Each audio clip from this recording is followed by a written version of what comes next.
حضرت ایک ہیں زید ابن سعنہ یا سعنہ، یہ ایک بہت بڑے یہودی سرمایہ دار تھے، یہودی تھے، سرمایہ دار تھے، بڑے سرمایہ دار، اور وہ خود اپنا واقعہ بیان کرتے ہیں کہ میں یہودی تھا،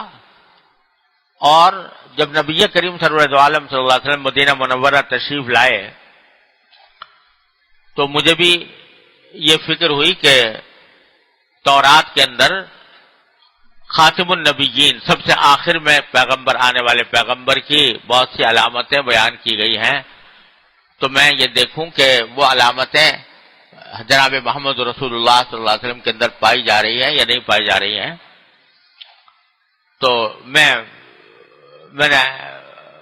کئی طریقے سے جانچا، تو مجھے بہت سی علامتیں جو تورات میں نبی کریم صلی اللہ علیہ وسلم کی بیان ہوئی تھیں وہ نظر آئیں حضور اقدس صلی اللہ علیہ وسلم نے، لیکن ایک علامت ایسی تھی کہ جس کا مجھے ابھی تک کوئی مظاہرہ نہیں ہوا تھا اس کا، یعنی وہ سامنے نہیں آئی تھی۔ وہ علامت یہ تھی کہ کوئی آدمی ان کے ساتھ جہالت کا برتاؤ کرے گا تو اس کے ساتھ بھی وہ حسن سلوک کریں گے، کوئی جاہلانہ برتاؤ کرے گا تو اس کے ساتھ بھی حسن سلوک کریں گے۔ یہ بات بھی تورات میں مذکور تھی،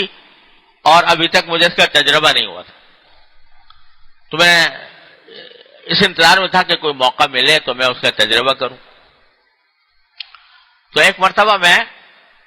حضور اقدس صلی اللہ علیہ وسلم کے پاس گیا تو وہاں میں نے دیکھا کہ ایک صاحب آئے ہوئے تھے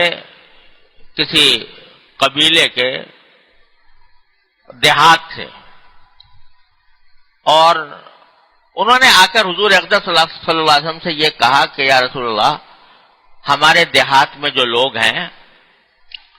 ان کو ہم نے دعوت دی تھی اسلام کی،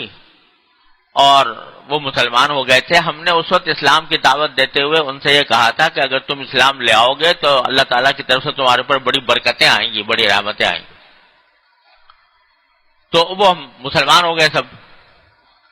اب کچھ عرصے سے وہاں پر قحط پڑا ہوا ہے، لوگ کھانے کو ترس رہے ہیں، پینے کو ترس رہے ہیں، بدحالی میں مبتلا ہیں، فاقہ کشی میں مبتلا ہیں۔ تو اندیشہ ہے کہ کہیں ایسا نہ ہو کہ وہ بددل ہو کر معاذ اللہ مرتد ہو جائیں، لہذا ان کی کچھ امداد اور اعانت کا انتظام فرمائیے تاکہ ان کی پریشانی دور ہو، اور یہ جو خطرہ ہے کہ وہ اسلام سے بددل ہو جائیں گے وہ بھی دور ہو جائیں۔ اتفاق سے اب وہ ایک بستی تھی، چھوٹی بستی صحیح لیکن ایک بستی تھی، سارے بستی والوں کے لیے زیادہ انتظام کرنا، کافی مال درکار تھا۔ اس وقت رسول کریم صلی اللہ علیہ وسلم کے پاس اتنا مال تھا نہیں کہ وہاں پر بھیجتے۔ تو زید بن سعنہ کہتے ہیں کہ میں نے ایک پیشکش کی رسول کریم صلی اللہ علیہ وسلم کو کہ آپ اگر وہاں بھیجنا چاہتے ہیں تو میں آپ کو ایک بھاری مقدار کے غالباً 80 مسقال سونا میں آپ کو دیتا ہوں، لیکن اس شرط پر دیتا ہوں کہ اتنی مدت کے بعد آپ مجھے فلاں آدمی کے باغ کی اتنی کھجوریں مجھے مہیا کریں گے۔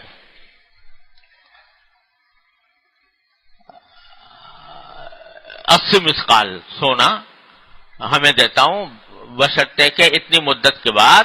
فلاں باغ کی اتنی کھجوریں آپ مجھے دیں۔ یہ بے سلم کہلاتی ہے، یعنی اس میں ہوتا یہ ہے کہ کسی جیسے کاشتکار لوگ ہوتے ہیں تو ان کو ضرورت ہوتی ہے پیسوں کی، تو وہ ابھی تک ان کا پھل آیا نہیں ہوتا، اس سے پہلے ہی وہ بیچ دیتے ہیں کہ تم یہ پیسے ہمیں دے دو اور ہم تمہیں اتنی مدت کے بعد کھجوریں فراہم کریں گے۔ یہ بے سلم کہلاتی ہے۔ تو اس شخص نے یہ کہا کہ اس شرط کے ساتھ میں 80 مسقال دیتا ہوں کہ فلاں آدمی کے باغ کی اتنی کھجوریں آپ مجھے مہیا کر دیں۔ اب شرعی مسئلہ یہ ہے کہ اگر کوئی شخص یہ بے سلم کرے تو یہ تو کہہ سکتا ہے کہ 80 مسقال سونا لے کر اتنی کھجوریں فلاں صفت کی میں دوں گا، لیکن خاص کسی باغ کو متعین کر کے کہ اس باغ کی کھجوریں دوں گا، یہ شرعاً جائز نہیں ہے۔ تو نبی کریم صلی اللہ علیہ وسلم نے فرمایا کہ بھائی میں کھجوریں تو مہیا کرنے کو تیار ہوں اتنی مدت کے بعد، لیکن جو تم کہہ رہے ہو فلاں شخص کے باغ کی کھجوریں، یہ نہیں، بلکہ مطلق کھجوریں اتنی میں مہیا کر دوں گا، لیکن تم مجھے اس کے اوپر دے دو۔ تو زید بن ثانہ کہتے ہیں کہ میں نے منظور کر لیا، میں نے کہا ٹھیک ہے، یہ 80 مثقال سونا میں دیتا ہوں۔ رسول کریم صلی اللہ علیہ وسلم نے وہ سارا سونا جمع کر کے، 80 مثقال بہت بڑی رقم بنتی ہے، وہ جمع کر کے اور اس آدمی کو دے دیا کہ بھائی جا کے تم اپنی بستی میں جو لوگ بیچارے پریشان حال ہیں، فاقہ کشی کر رہے ہیں، ان کے اوپر خرچ کر دو سب پر۔ وہ لے گئے، چنانچہ الحمدللہ وہاں پر وہ خرچ ہوا اور وہ جو ان کے لوگوں کی مشکلات تھی وہ دور ہو گئیں۔ اب جب وہ وقت آیا جس میں کھجوریں دینا طے ہوا تھا، تو نبی کریم صلی اللہ علیہ وسلم اس کسی باغ کے پاس پہنچے جہاں سے کھجوریں دینی تھیں۔ آپ کے ساتھ حضرت صدیق اکبر بھی تھے، حضرت عمر بھی تھے، حضرت علی بھی شاید تھے رضی اللہ تعالیٰ عنہ مجمعین۔ جا کر یہ دیکھنا چاہ رہے تھے آپ کے جا کر وہ کھجوریں لیں اور پھر ان کو دی جائیں۔ تو وہاں یہ کہتے ہیں زید بن ثانہ میں پہنچ گیا اور میں نے جا کر بڑے سخت لہجے میں رسول کریم صلی اللہ علیہ وسلم سے کہا کہ محمد تم جلدی سے میرا جو حق ہے وہ ادا کرو، کھجوریں دو مجھے، اور میں جانتا ہوں کہ تم عبد المطلب کے خاندان کے لوگ ہو، یہ عبد المطلب کے خاندان کے لوگ بڑے بے وفا ہوتے ہیں اور یہ غداری کرتے ہیں اور جو وعدہ کرتے ہیں اس کو پورا نہیں کرتے، جلدی سے دو مجھے۔ بہت سخت لہجے میں نے جا کر حضور سے بات کی۔ اب وہاں فاروق اعظم بھی تھے، حضرت عمر رضی اللہ تعالیٰ عنہ، وہ کہاں سننے والے تھے؟ انہوں نے کہا کہ دیکھ زید بن ثانہ، اگر تو یہ اس طرح کی بات کر رہا ہے تو اگر مجھے خوف نہ ہوتا نبی کریم صلی اللہ علیہ وسلم کا تو اسی وقت تیری گردن اڑا دیتا۔ یہ آواز، یہ بات سنی آپ نے، اس کی بھی سنی اور حضرت عمر کی بھی سنی۔ پھر رسول کریم صلی اللہ علیہ وسلم نے فرمایا کہ عمر، کاش کہ تم نے جو یہ جملہ کہا کہ میں تمہاری گردن اڑا دیتا، اس کے بجائے تم حق بات کہتے، حق بات یہ کہتے، مجھے نصیحت کرتے کہ آپ اس کا حق دے دو، اور اس کو نصیحت کرتے کہ مطالبہ کرنے میں سختی نہ کرو، اس کے ساتھ اس کو یہ نصیحت کرتے کہ مطالبہ کرنے میں سختی سے کام نہ لو، نرمی سے مطالبہ کرو، اور مجھ سے کہتے کہ آپ اس کا حق ادا کرتے۔ یہ بات کہتے تو تمہاری برحق ہوتی، لیکن یہ کہنا کہ تم نے کہہ دیا کہ میں تمہاری گردن اڑا دیتا، یہ حق بات نہیں کی تم نے۔ تو بجائے اس کو ڈانٹنے کے جس نے اس بےہودہ طریقے سے آ کر مطالبہ کیا اور ایسی جھوٹی بات کہی کہ عبد المطلب کے بیٹے وہ غدار ہوتے ہیں، وفادار نہیں ہوتے، وہ بے وفا ہوتے ہیں، ایسی جھوٹی بات کہی جس نے، اس کو کچھ نہیں کہا، لیکن حضرت فاروق اعظم سے کہا کہ تم نے یہ جو سخت لہجہ اختیار کیا اور سخت کلامی کی، یہ نہ کرتے، اس کے بجائے تمہیں چاہیے تھا کہ اس کو مجھے نصیحت کرتے کہ تو آپ اس کا حق پورا ادا کر دو، اور اسے نصیحت کرتے کہ اچھے طریقے سے مطالبہ کرو۔ پھر کہا کہ جاؤ،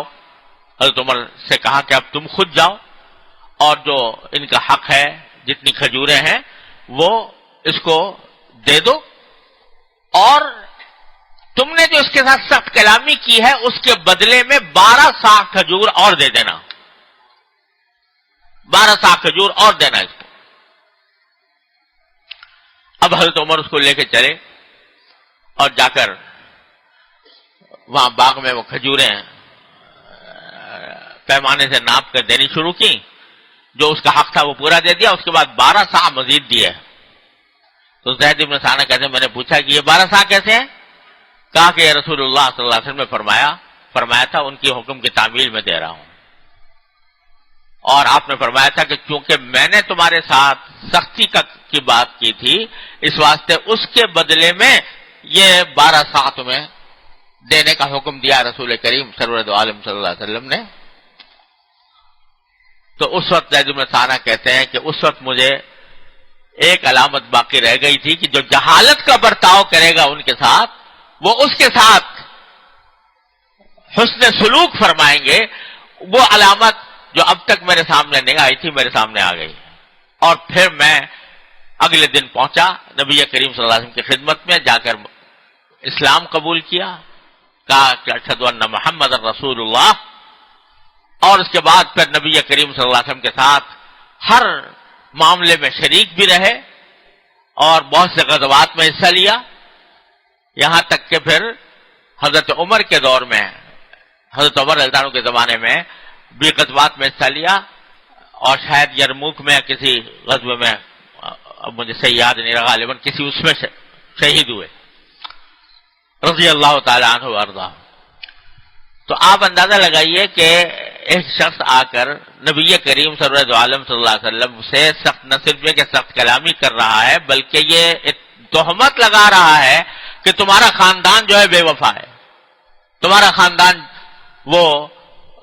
اپنے وعدوں کو پورا کرنے والا نہیں ہے. لیکن سرکار دو عالم صلی اللہ علیہ وسلم نے اس کا جواب حضرت عمر کو سخت انداز میں دینے سے بھی روکا، اس کے بدلے میں اور زیادہ کیا. ایسے کئی حدیث میں واقعات آتے ہیں.